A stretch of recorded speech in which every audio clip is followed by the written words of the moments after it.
Hello दोस्तों, स्वागत है आपका आपके अपने YouTube चैनल दिसार जीकेजीएस क्लासेस में। आपके अपने YouTube चैनल दिसार जीकेजीएस क्लासेस में। दोस्तों, आप सब लोग कैसे हैं? उम्मीद करते हैं आप सब लोग अच्छे होंगे, स्वस्थ होंगे, मस्त होंगे और अपनी तैयारी बेहतरीन तरीके से आप सभी कर रहे होंगे। दोस्तों, हम आपको यूथ साइंस बुक का सॉल्यूशन करवा रहे हैं, जिसमें दोस्तों आज हम आपको फिजिक्स का टॉपिक प्रकाश लाइट के बारे में पढ़ाने वाले हैं, जिसमें आज हम पढ़ेंगे प्रकाश की प्रकृति के बारे में। नेचर ऑफ लाइट के जितने भी क्वेश्चन इस बुक में दिए गए हैं दोस्तों, सारे हम इस वीडियो में डिस्कस करने वाले हैं। दोस्तों, वीडियो अच्छा लगे वीडियो को लाइक कर दीजिएगा, शेयर कर दीजिएगा, कमेंट कर दीजिएगा। चैनल पे नए हैं चैनल को सब्सक्राइब कर लीजिएगा और बेल आइकन को प्रेस कर लीजिएगा। दोस्तों, हमसे जुड़ने के लिए, क्लास के अपडेट के लिए आप हमारा टेलीग्राम चैनल ज्वाइन कर सकते हैं। टेलीग्राम चैनल का लिंक मैंने डिस्क्रिप्शन बॉक्स में आपको दे दिया है। दोस्तों, सभी की प्लेलिस्ट भी हमने आपके लिए बना दी है, तो प्लेलिस्ट में जाके भी आप सारी वीडियो देख सकते हैं। चलिए दोस्तों, देर ना करते हुए स्टार्ट करते हैं आज का अपना सेशन। दोस्तों, आज हम पढ़ेंगे प्रकाश लाइट के सारे क्वेश्चन, जिसमें सबसे पहले हम पढ़ेंगे दोस्तों प्रकाश की प्रकृति, नेचर ऑफ लाइट के सारे क्वेश्चन। देखते हैं पहला क्वेश्चन। निम्न में से किसका प्रकाशिक घनत्व उच्च परंतु द्रव्यमान घनत्व कम हो सकता है? दोस्तों, प्रकाशिक घनत्व उच्च परंतु द्रव्यमान घनत्व जो कम होता है वो होता है तारपीन का। किसका होता है? तारपीन का होता है। प्रकाशिक घनत्व और द्रव्यमान घनत्व दो अलग अलग भौतिक राशियां हैं। प्रकाशिक घनत्व किसी माध्यम में प्रकाश की चाल से संबंधित होता है, जबकि द्रव्यमान घनत्व प्रति इकाई आयतन में द्रव्यमान को दर्शाता है। तारपीन का प्रकाशिक घनत्व पानी से अधिक होता है, जिसका अर्थ है कि प्रकाश तारपीन में पानी की तुलना में धीमी गति से चलता है। हालांकि तारपीन का द्रव्यमान घनत्व पानी की तुलना में कम होता है, यही कारण है कि यह पानी पर तैरता है। ठीक है दोस्तों, प्रकाश तारपीन में पानी की तुलना में धीमी गति से क्यों चलता है? क्योंकि तारपीन का प्रकाश घनत्व पानी से अधिक होता है, इस वजह से। ठीक है, देखते हैं अगला क्वेश्चन। प्रकाश की चाल डैश होती है। दोस्तों, प्रकाश की चाल जो होती है ये कांच की तुलना में पानी में अधिक होती है। इस क्या होती है? कांच की तुलना में पानी में अधिक होती है प्रकाश की चाल। दोस्तों, प्रकाश की चाल कांच की तुलना में पानी में अधिक होती है। निर्वात में प्रकाश की चाल 3 लाख किलोमीटर प्रति सेकेंड या 3 × 10⁸ मीटर प्रति सेकेंड होती है। प्रकाश विद्युत चुंबकीय तरंगों के रूप में गमन करता है। यह हमेशा सरल रेखी गति करता है। कौन? प्रकाश। ठीक है, देखते हैं अगला क्वेश्चन। जब किसी अपारदर्शी वस्तु पर प्रकाश आपतित होता है तो हम उसकी ज्यामितीय छाया देखते हैं। ऐसा डैश के कारण होता है। दोस्तों, जब किसी अपारदर्शी वस्तु पर प्रकाश आपतित होता है तो हम उसकी ज्यामितीय छाया देखते हैं। ऐसा होता है प्रकाश के एक सीधी रेखा में यात्रा करने के वजह से। किसकी वजह से? प्रकाश के एक सीधी रेखा में यात्रा करने की वजह से। दोस्तों, जब किसी अपारदर्शी वस्तु पर प्रकाश आपतित होता है तो हम उसकी ज्यामितीय छाया देखते हैं। ऐसा प्रकाश के एक सीधी रेखा में यात्रा करने के कारण होता है। ऐसा प्रकाश के सीधी रेखा में गमन करने तथा प्रकाश के मार्ग में अपारदर्शी वस्तु के आने के कारण प्रकाश का मार्ग अवरुद्ध हो जाने के कारण होता है। ऐसा क्यों होता है? प्रकाश के सीधी रेखा में गमन करने तथा प्रकाश के मार्ग में अपारदर्शी वस्तु के आने के कारण प्रकाश का मार्ग अवरुद्ध हो जाने के कारण ये होता है। ठीक है, देखते हैं अगला क्वेश्चन। जिस सामग्री से रोशनी लाइट पारित हो सके उसे क्या कहते हैं? तो दोस्तों, उसे हम बोलते हैं ट्रांसपेरेंट। क्या बोलते हैं? ट्रांसपेरेंट बोलते हैं। ऐसी सामग्री जिसमें से रोशनी लाइट बिना बिखरे हुए आर पार हो जाती है पारदर्शक सामग्री कहलाती है। यह प्रकाश का एक महत्वपूर्ण भौतिक गुण है, जिसका प्रयोग प्रकाशिकी में किया जाता है। ठीक है, देखते हैं अगला क्वेश्चन। जिन पदार्थों से होकर वस्तुओं को स्पष्ट रूप से नहीं देखा जा सकता उसे डैश कहते हैं। दोस्तों, जिन पदार्थों से होकर वस्तुओं को स्पष्ट रूप से नहीं देखा जा सकता उसे पारभासी कहते हैं। क्या बोलते हैं? उसे हम पारभासी कहते हैं। दोस्तों, जिन पदार्थों से होकर वस्तुओं को स्पष्ट रूप से नहीं देखा जा सकता उसे पारभासी पदार्थ कहते हैं। पारभासी पदार्थ निम्न है। कौन कौन सा? चिकना कागज, घिसा कांच, ये सभी क्या है? पारभासी पदार्थ है। पारदर्शी की यदि बात करें दोस्तों, तो जिन पदार्थों से होकर वस्तुओं को स्पष्ट रूप से देखा जा सकता है उन्हें पारदर्शी पदार्थ कहते हैं। जैसे कांच हो गया, जल, वायु, इनके ये किसके उदाहरण है? पारदर्शी पदार्थ के। उसी प्रकार दोस्तों, अपारदर्शी की बात करें तो अपारदर्शी वैसे पदार्थ जिनमें से होकर आप वस्तुओं के आर पार नहीं देख सकते उन्हें अपारदर्शी पदार्थ कहते हैं। जैसे पेपर हो गया, धातु हो गया, लकड़ी हो गया, ये सभी क्या है? अपारदर्शी पदार्थ है। ठीक है, देखते हैं अगला क्वेश्चन। निर्वात में प्रकाश का वेग कितना होता है? दोस्तों, निर्वात में प्रकाश का वेग जो होता है ये होता है 3 × 10⁸ मीटर प्रति second. Option number A correct answer हो जाएगा।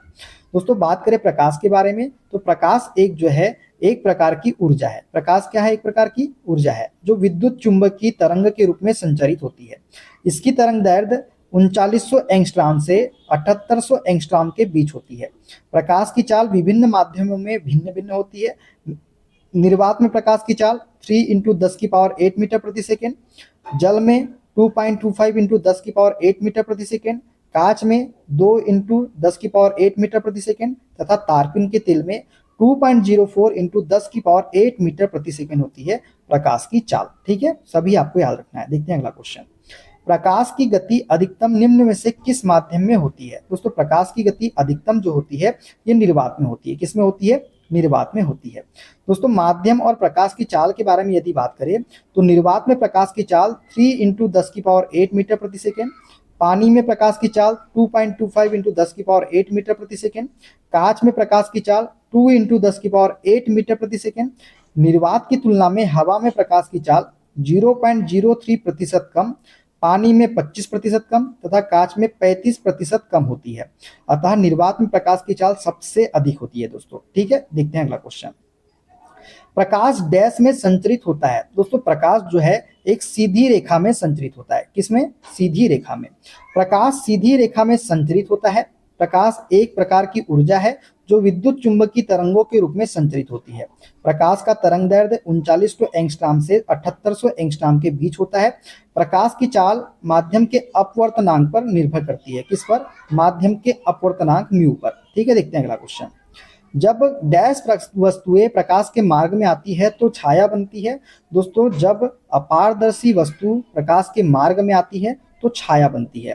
दोस्तों जब प्रकाश के पथ में कोई अपारदर्शी वस्तु आ जाती है तो छाया बनती है। ऐसे पदार्थ जिनमें से होकर वस्तुओं को आर पार नहीं देखा जा सकता उन्हें अपारदर्शी वस्तु कहते हैं। जैसे पेपर हो गया, धातु हो गया, लकड़ी हो गया, ये सभी क्या है? अपारदर्शी वस्तुएं हैं। देखते हैं अगला क्वेश्चन। प्रकाश का क्वांटम सिद्धांत किसके द्वारा प्रदान किया गया था? दोस्तों प्रकाश का क्वांटम सिद्धांत जो है ये प्लांक के द्वारा प्रदान किया गया था। किसके द्वारा? प्लांक के द्वारा।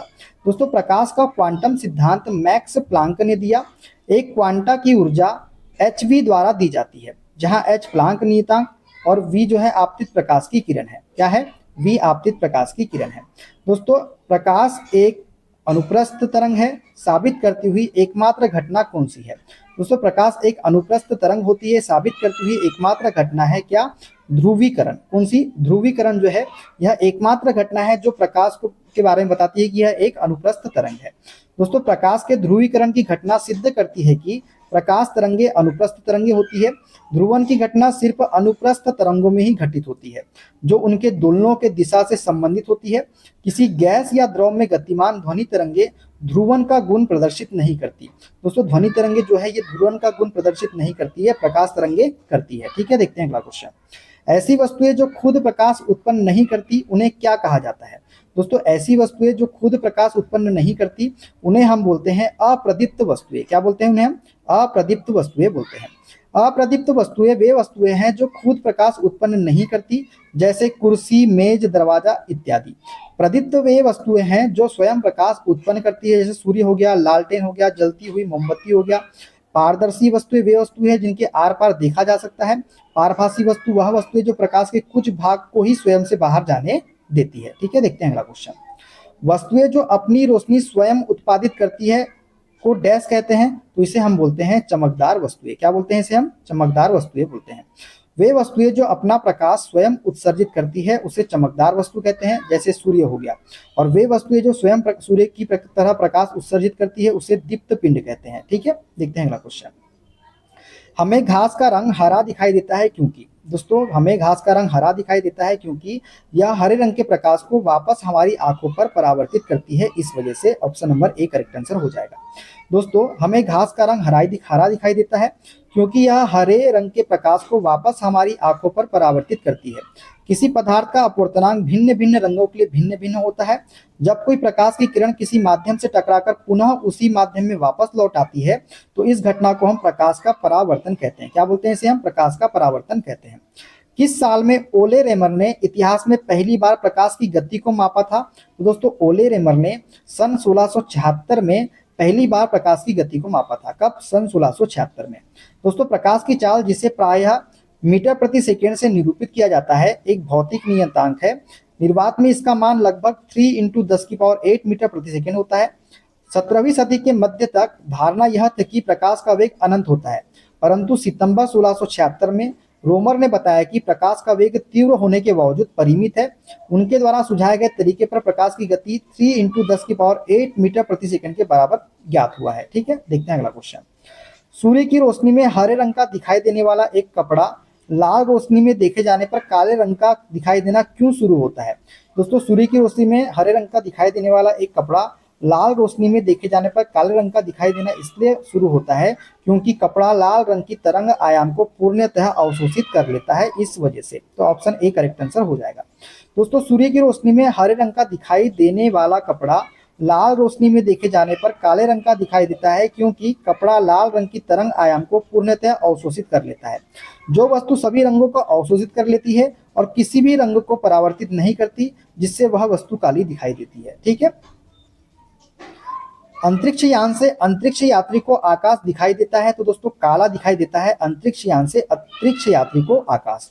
दोस्तों, अंतरिक्ष यान से अंतरिक्ष यात्री को आकाश काला दिखाई देता है क्योंकि अंतरिक्ष में कोई वायुमंडल नहीं होता, इस वजह से। इसलिए यहाँ पर सूर्य की किरणें अलग अलग रंगों में विभाजित नहीं होती। ठीक है, देखते हैं अगला क्वेश्चन। गली के पीले लाइट में किसका प्रयोग किया जाता है? दोस्तों, गली के पीले लाइट में सोडियम का प्रयोग किया जाता है। किसका? सोडियम का। दोस्तों, पीले लाइट या सोडियम वेपर लैंप में सोडियम का प्रयोग किया जाता है। इस लैंप में यू आकार की कांच की एक ट्यूब होती है जिसके सिरों पर 2 ऑक्साइड लेपित टंगस्टन इलेक्ट्रोड होते हैं तथा सोडियम धातु के दाने तथा नियॉन गैस भरी होती है। कौन सी गैस? Neon gas. देखते हैं अगला क्वेश्चन। प्रकाश सबसे अधिक गति किसमें यात्रा करता है? तो दोस्तों, प्रकाश सबसे अधिक गति से जो है निर्वात में यात्रा करता है। किसमें? निर्वात में। एक प्रकाश जो है दोस्तों एक प्रकार की ऊर्जा है जो विद्युत चुंबक की तरंगों के रूप में संचारित होती है। प्रकाश के वेग की गणना सर्वप्रथम रोमर ने की थी।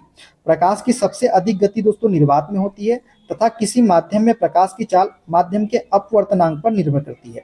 जिस माध्यम का अपवर्तनांक जितना अधिक होता है उसमें प्रकाश की चाल उतनी ही कम होती है। दोस्तों विभिन्न माध्यम में प्रकाश की चाल की यदि बात करें तो माध्यम और प्रकाश की चाल देखिए तो निर्वात में प्रकाश की चाल होती है दोस्तों 3 इंटू 10⁸ मीटर प्रति सेकेंड। कांच में होती है 2 इंटू 10⁸ मीटर प्रति सेकेंड। तारपीन के तेल में होती है 2.04 इंटू 10⁸ मीटर प्रति सेकेंड।